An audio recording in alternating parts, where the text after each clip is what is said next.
تو جو بڑے تھے وہ تو یہ کرتے تھے، پھر وہ غلط عقائد کی دیوار، مفروضہ جات کا ایک ریت پہ بنا ہوا محل، وہ دھیرے دھیرے ہچکولے کھانے لگتا ہے کہ یار بڑے، میں نے تو بڑوں کے انتخاب میں ہی ٹھوکر کھائی تھی، بڑے تو انبیاء علیہ السلام تھے، تو میں نے بڑوں کن کو کہا تھا؟ میں نے تو بڑا سمجھا تھا باپ کو، دادا کو، پردادا کو، لکڑ دادا کو، یا اپنے ارد گرد کے لوگوں کو۔ تو بھائیو، قبول حق میں پہلی بات آبا پرستی ہوتی ہے۔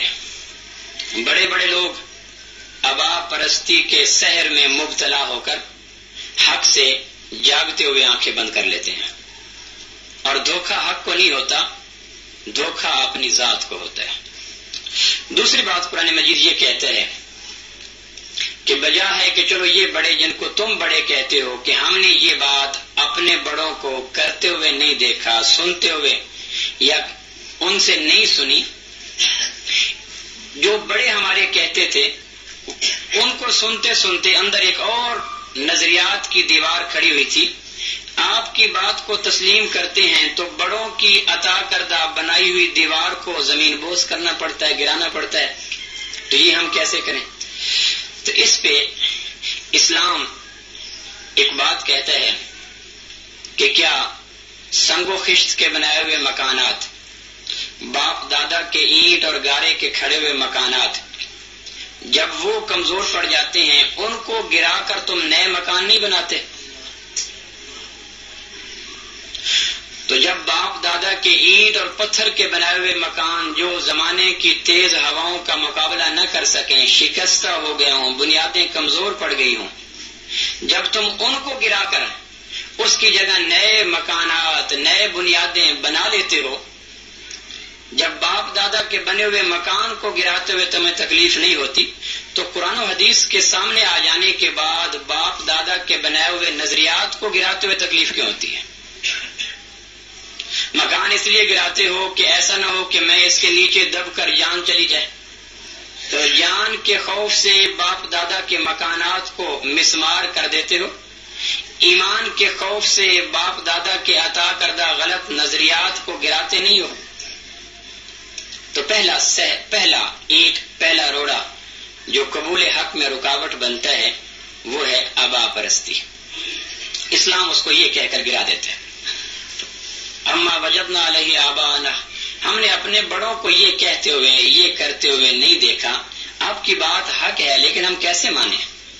تو تیسری بات قرآن مجید یہ کرتا ہے کہ اگر حالات زمانہ کی وجہ سے حق بات تک تمہارے بڑے نہیں پہنچ سکے تھے کسی وجہ سے، اور آج حق بات تم تک پہنچ گئی ہے، تو پھر بھی میری حق بات کو چھوڑ دو گے؟ کلمہ بڑوں کا پڑا ہے یا اللہ اور اللہ کے رسول کا پڑا ہے؟ تو پہلی گزارش، آبا پرستی، جو آدمی آبا پرستی کی دلدل میں پھنس جاتے ہیں ان کو پھر انبیاء کی آوازیں بھی صدا بصحرا ثابت ہوتی ہیں، گروہ انبیاء کی دعوت بھی ان کے لیے مؤثر نہیں ہوتی۔ قرآن مجید کے بھرے ہوئے اوراق اس بات پر گواہی دیتے ہیں کہ دیکھو کتنے لوگوں نے حق کو ایسے پہچانا جیسے اپنے بیٹوں کو پہچانتے تھے، لیکن حق کو اس لیے نہ مانا کہ کہتے تھے ہمارے بڑے اس حق کو تسلیم نہیں کر سکے، ہم کیوں کریں؟ دوسری بات جو رکاوٹ بنتی ہے وہ ہے انا پرستی، کہ بات تو آپ کی حق ہے، قلب و دماغ بھی اس کے سچ ماننے پر تصدیق کرتے ہیں، بالکل اس میں رتی بھر شک نہیں ہے، لیکن اگر میں نے اس کو تسلیم کر لیا تو جس معاشرے میں شب و روز میں گزارتا ہوں، جس معاشرے میں میں دن رات بسر کرتا ہوں، وہاں ایک میں نے غلط نظریات پہ، غلط تعلیمات پہ گزارتے ہوئے عمر گزار چکا ہوں، تو جب آپ کی باتوں کو لے کر میں اس معاشرے میں دوبارہ شب و روز گزاروں گا تو میری عزت، میری انا مجروح ہو جائے گی۔ اس پہ اسلام بڑی خوبصورت بات کرتا ہے، اسلام کہتا ہے کہ خلاف حق بات کو ماننے کے بعد جو چیز ملتی ہے اس کو عزت نہیں کہتے، اس کو شہرت کہتے ہیں۔ اے اہل نظر، فرق کرو عشق و ہوس میں، سگریٹ کا دھواں اور ہے، آہوں کا دھواں اور۔ شہرت اور عزت بظاہر دو مترادف لفظ لگتے ہیں لیکن معنی کے اعتبار سے بہت فرق ہے. حق کو چھوڑ کر جو بظاہر ہمیں عزت نظر آتی ہے وہ تو ہٹلر کو بھی مل گئی تھی، آج تک ہٹلر کو جانتے ہیں، چنگیز کو بھی ملی تھی، ہلاکو کو بھی ملی تھی، بش کو بھی مل گئی ہے یا اس کے ہم نواؤں کو بھی مل گئی ہے. تو حق کو چھوڑ کر جو عزت ملتی ہے اس کو عزت نہیں کہتے، اس کو شہرت کہتے ہیں. عزت کبھی دل سے ہم نے ہٹلر کی نہیں کی، چنگیز کی نہیں کی، ہلاکو کی نہیں کی. تو اسلام کہتا ہے کہ غلط انا پہ چلنے کے بعد جو تمہیں ہٹو بچو کی آوازیں نظر آتی ہیں یہ جس طرح جلدی اٹھتی ہیں اسی طرح جلدی ختم ہو جاتی ہیں.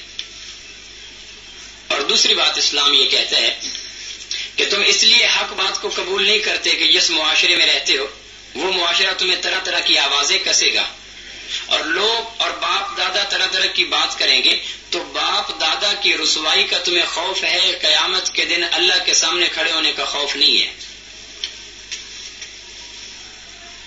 ابو جہل کہتا تھا کہ ہم مانتے ہیں کہ حضور صلی اللہ تعالی علیہ وسلم سچے ہیں، ہم جانتے ہیں اس بات کو کہ جو وہ لائے ہیں وہ حق ہے، لیکن کیا کریں جو ایک عزت جاہلی معاشرے میں مل چکی ہے اس سے ہاتھ دھونا پڑے گا. تو کہا گیا وہ عزت نہیں، وہ تو شہرت ہے. ہمارے ہاں بعض لفظ پروپیگنڈا کی زد میں گرد و غبار میں آ کر بعض لفظوں کے مفہوم اہل علم کی نگاہوں سے بھی اوجھل ہو گئے ہیں. فتح اور کامیابی ہم اس کو ایک سمجھتے ہیں، شکست اور ناکامی ہم اس کو بھی ایک سمجھتے ہیں.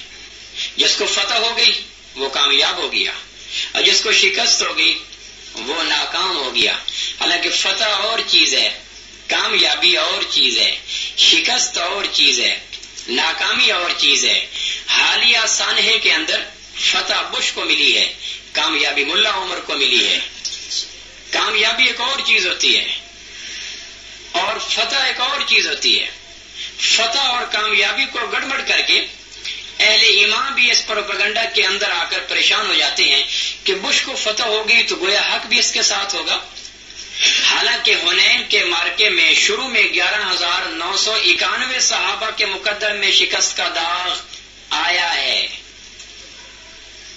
تو اگر ان کو شکست ملی تو وہ ناکام ہو گیا.